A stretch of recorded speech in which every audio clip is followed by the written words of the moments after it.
Selamat datang di ASIU Channel. Nama saya Bara. Saya akan menceritakan tentang 36 siasat, dan di video kali ini adalah siasat pertama, yaitu Mantian Kuohai, mengelabui langit untuk menyeberang samudra.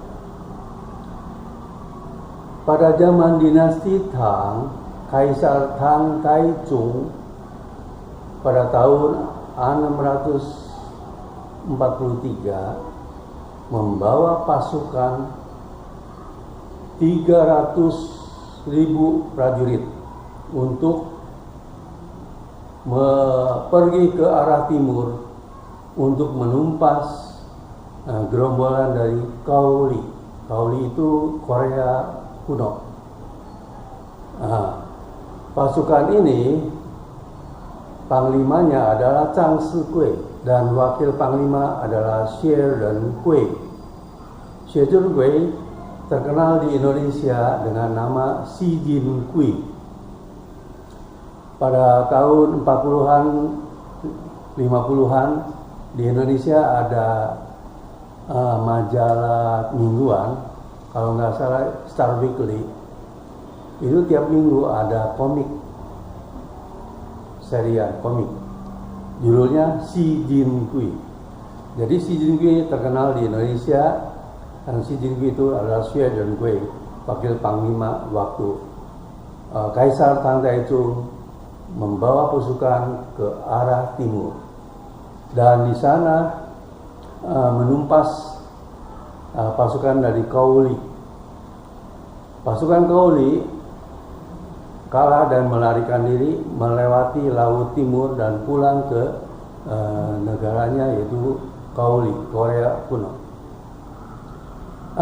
Pasukan yang dibawa oleh Kaisar Tang Taizong sampai ke tepi pantai Laut Timur dan mengejar pasukan Kaoli dan menaiki kapal. Tetapi tiba-tiba ada angin dan bergelombang laut itu, dan kapalnya goyang, dan Kaisar Tang Taizong ketakutan, dan dia turun lagi dari kapal, dan dia tidak mau naik kapal lagi karena takut dengan gelombang itu. Panglima Zhang Sikui merasa kebingungan, bagaimana ya, apakah ini mundur lagi, bagaimana? Waktu itu wakil panglima Xie Renkui yang terkenal mahir perang dan punya banyak akal, dia mengusulkan kepada Zhang Sikui suatu siasat.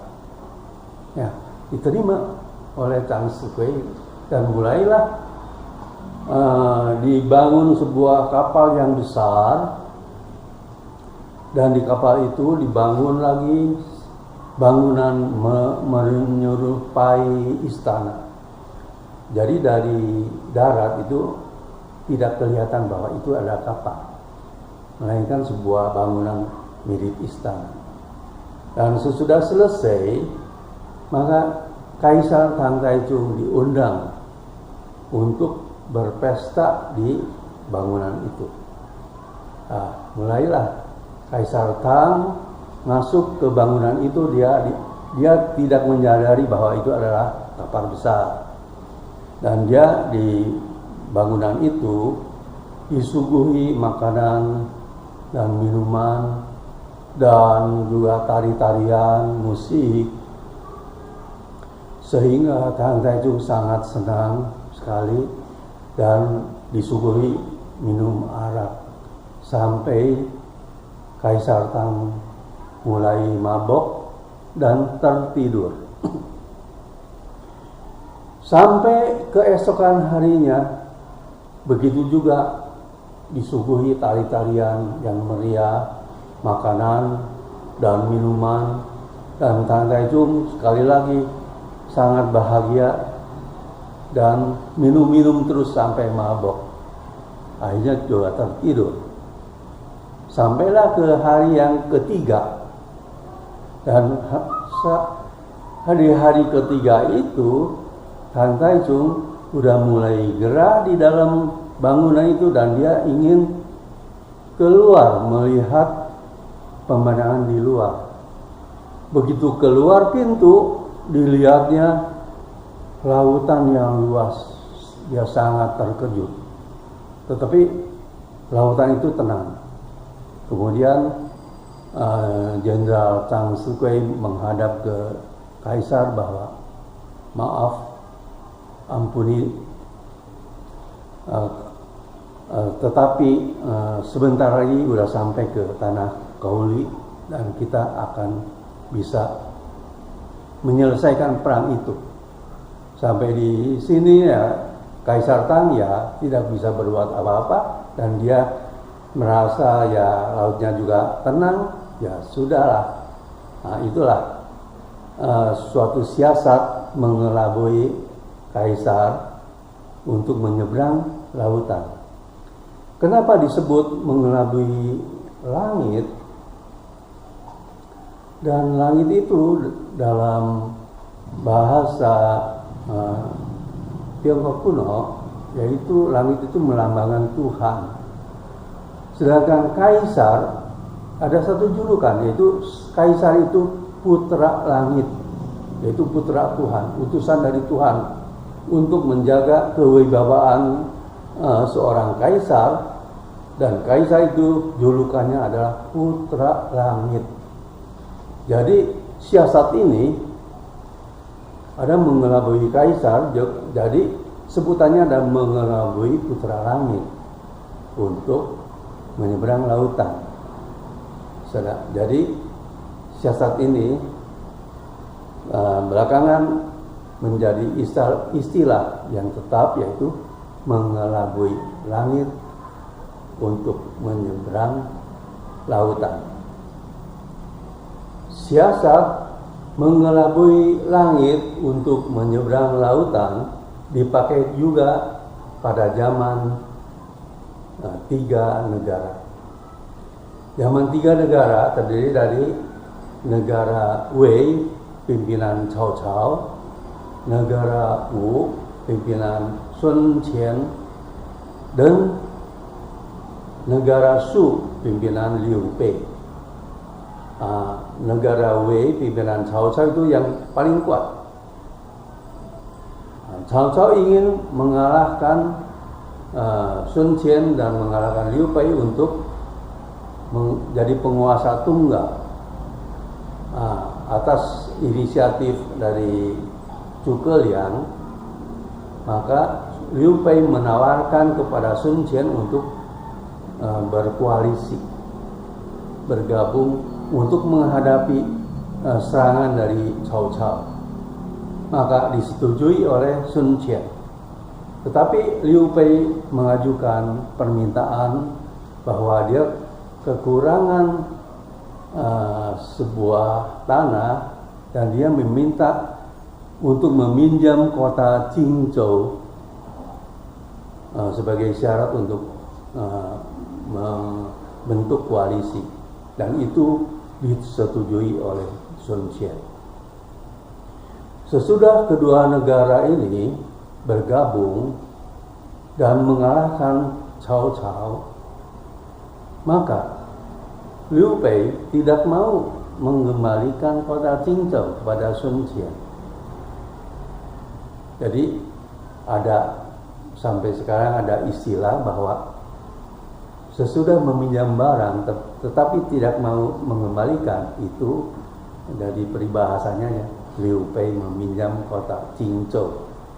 Nah, sampai di sini Sun Qian menjadi marah kepada Liu Bei. Kenapa tidak mau mengembalikan kota Qingzhou kepada dia? Dan dia memutuskan untuk merebutnya dengan kekerasan. Maka dia memerintahkan Jenderal Li Meng untuk memimpin pasukan air, pasukan perahu untuk menyerang kota Qingzhou. Nah, Li Meng berpikir kalau sekarang menyerang kota Qingzhou, Qingzhou sedang dijaga oleh Guan Yu, Jenderal Guan Yu, yaitu Guan Gong, dan itu terkenal dengan jago perangnya, dan pasukan Guan Yu itu sudah siap siaga di kota Qingzhou. Jadi kalau untuk menyerang begitu saja kemungkinan tidak bisa berhasil, maka dia mencari siasat, yaitu yang dipakai adalah siasat mengelabui langit untuk menyeberang lautan. Li Meng membawa pasukannya berkemah di seberangnya Qingzhou. Qingzhou itu di pinggir sungai Yangtze. Qingzhou ada di utara, dan pasukan Li Meng dia berkemah di selatannya sungai Yangtze. Dan melihat Guan Yu melihat Li Meng membawa pasukan di seberang sungai, dia siaga penuh. Tetapi Li Meng sesudah berkemah di selatannya sungai Yangtze, dia tidak bergerak. Dia menjalankan kegiatan sehari-hari, aktivitas sehari-hari. Jadi seolah-olah belum siap untuk menyerang. Sesudah itu, maka diberitakan bahwa Jenderal Li Meng itu jatuh sakit dan harus dia pulang ke ibu kota. Maka Jenderal Li Meng menunjuk seorang perwira yang bernama Lu Xun untuk menggantikan dia memimpin pasukannya. Maka Li Meng itu pulang ke ibu kota. Guan Yu mendengar bahwa pasukan Li Meng dipimpin oleh seorang perwira yang namanya Lu Xun. Itu perwira Lu Xun itu orang yang tidak terkenal dan kemampuannya biasa-biasa saja. Maka Guan Yu menertawakan Jenderal Li Meng bahwa dia tidak bisa memakai orang, dan kemudian kewaspadaannya mulai menurun. Maka Li Meng atas petunjuk Lu Xun atas petunjuk Jenderal Li Meng, dia pura-pura berbaikan dengan Guan Yu. Dia mengirim utusan dan membawa upeti dan menyatakan ingin hidup damai dengan Guan Yu. Dan Guan Yu pun merasa senang dan makin melonggarkan kewaspadaannya. Sampai suatu hari tiba-tiba ada satu rombongan kapal pedagang datang. Kapal pedagang itu mampir ke kota Qingzhou, dan penjaga kota Qingzhou karena tidak ada kewaspadaan dan menganggap itu adalah kapal pedagang yang ingin menurunkan barang-barang dagangan, maka tidak siap sama sekali. Ternyata yang keluar dari kapal pedagang itu adalah pasukan Li Meng, dan segera diseranglah kota Qingzhou. Dan Guan Yu karena tidak siap, dia mengalami kekalahan dan melarikan diri meninggalkan kota Qingzhou. Sampai sini kota Qingzhou kembali ke tangan Sun Qian. Sampai di sini video ini. Untuk siasat yang kedua, nantikan video selanjutnya. Terima kasih.